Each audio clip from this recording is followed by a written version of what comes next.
Hi dear friends, നമസ്കാരം. എല്ലാവർക്കും പുതിയൊരു വീഡിയോയിലേക്ക് സ്വാഗതം. ഇന്ന് നമ്മളിവിടെ കാണിക്കുന്നത് നല്ലൊരു ചിക്കൻ കറിയുടെ റെസിപ്പിയാണ്. ബാച്ചിലേഴ്സ് ആയിട്ടുള്ള കുട്ടികൾക്ക് പോലും ഉണ്ടാക്കിയെടുക്കാൻ പറ്റിയ നല്ല ടേസ്റ്റി ആയിട്ടുള്ളൊരു കറിയാണ്. അപ്പോൾ എങ്ങനെയാണ് ഇത് തയ്യാറാക്കിയെടുക്കുന്നത് നമുക്ക് നോക്കാം. അതിനായി ഒരു പാൻ അടുപ്പത്ത് വെച്ച് അതിലേക്ക് 2 ടേബിൾ സ്പൂൺ വെളിച്ചെണ്ണ ഒഴിച്ചു കൊടുക്കാം. വെളിച്ചെണ്ണ ഒന്ന് ചൂടായിട്ട് വരുമ്പോൾ കറിവേപ്പിലയും ഇഞ്ചി വെളുത്തുള്ളി പേസ്റ്റും കൂടി ചേർത്ത് കൊടുക്കാം.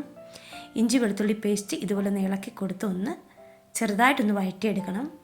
അത് നന്നായിട്ടൊന്ന് വഴന്ന് വരുമ്പോൾ അതിലേക്ക് 3 സവോള ചെറുതായിട്ട് അരിഞ്ഞത് ഇട്ട് കൊടുക്കാം. സവോള അരിയുമ്പോൾ ഒരേ വലിപ്പത്തിൽ തന്നെ അരിഞ്ഞെടുക്കാൻ ശ്രദ്ധിക്കണം. എങ്കിൽ മാത്രമേ ഒരുപോലെ വഴന്ന് കിട്ടുകയുള്ളൂ. അതുപോലെ സവോള നല്ല സോഫ്റ്റ് ആകാൻ വേണ്ടി ഇതുപോലെ ജസ്റ്റ് ഒന്ന് ഇളക്കി കൊടുത്തതിന് ശേഷം അടച്ചു വെച്ച് ഒന്ന് വേവിച്ചെടുക്കണം. അപ്പോൾ പെട്ടെന്ന് തന്നെ വഴന്ന് കിട്ടും. അതവിടെ ഇരുന്ന് വഴന്ന് വരുമ്പോഴത്തേക്ക് മറ്റൊരു പാൻ അടുപ്പത്ത് വെച്ച് അതിലേക്ക് 1 ടീസ്പൂൺ വെളിച്ചെണ്ണ ഒഴിച്ചു കൊടുക്കാം.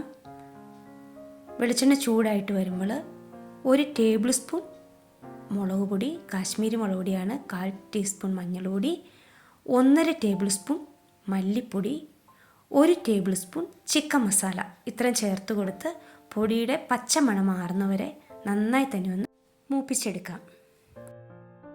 ലോ ഫ്ലെയിമിൽ വെച്ച് വേണം ഇത് വഴറ്റിയെടുക്കാൻ.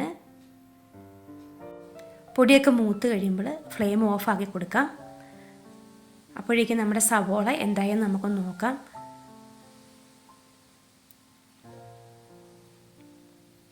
ഏകദേശം ഒന്ന് വഴന്നു വന്നിട്ടുണ്ട്. ഇനി ഒന്നുകൂടി ഒന്ന് ഇളക്കി കൊടുത്ത് തുറന്ന് വെച്ച് തന്നെ നമുക്കൊന്ന് വഴറ്റിയെടുക്കണം. ലൈറ്റ് റോസ് കളർ ആകുന്നിടം വരെ വഴറ്റിയെടുത്താൽ മതിയാവും. ഒത്തിരി വഴന്നു പോകുന്നതിൻ്റെ ആവശ്യമില്ല. ഇനി ഇതിലേക്ക് നമ്മൾ നേരത്തെ മൂപ്പിച്ച് വെച്ചിരുന്ന പൊടി ഒന്ന് ചേർത്ത് കൊടുക്കാം.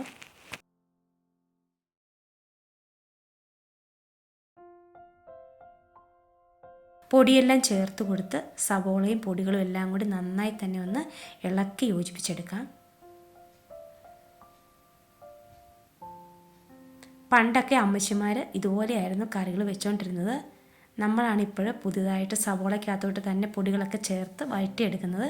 ഇതുപോലെ വെച്ച പ്രത്യേക ഒരു ടേസ്റ്റാണ് കേട്ടോ.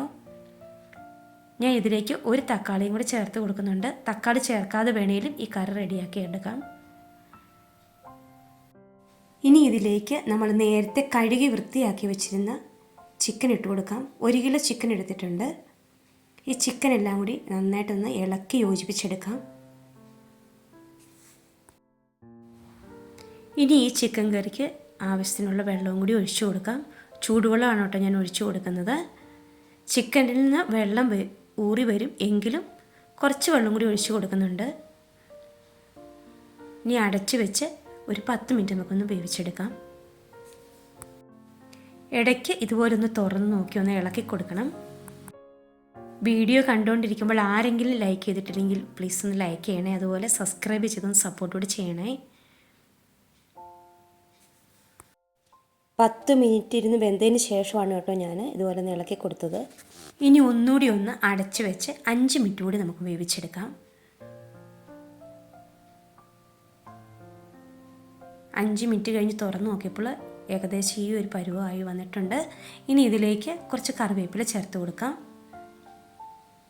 കൂടെ തന്നെ 1/2 ടീസ്പൂൺ പെരിഞ്ജീരകപ്പൊടി, 1/2 ടീസ്പൂൺ കുരുമുളക് പൊടി, 1/2 ടീസ്പൂൺ ഗരം മസാലപ്പൊടി ഇത്രയും ചേർത്ത് കൊടുത്ത് ഒന്നുകൂടി ഒന്ന് ഇളക്കി യോജിപ്പിക്കാം.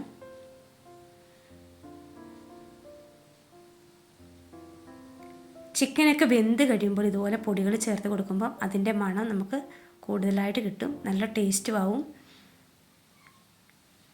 ഇനി ഇതെല്ലാം ഒന്ന് ചേർന്ന് വരാൻ വേണ്ടി 2 മിനിറ്റും കൂടി നമുക്കിതൊന്ന് അടച്ചു വെക്കണം. ജസ്റ്റ് ഒന്ന് ആവി കയറിയാൽ മതിയാവും.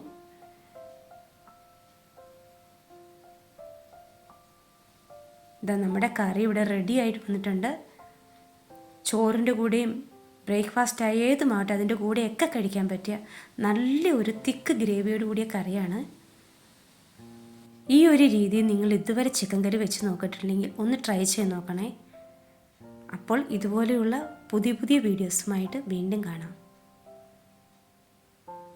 Thanks for watching.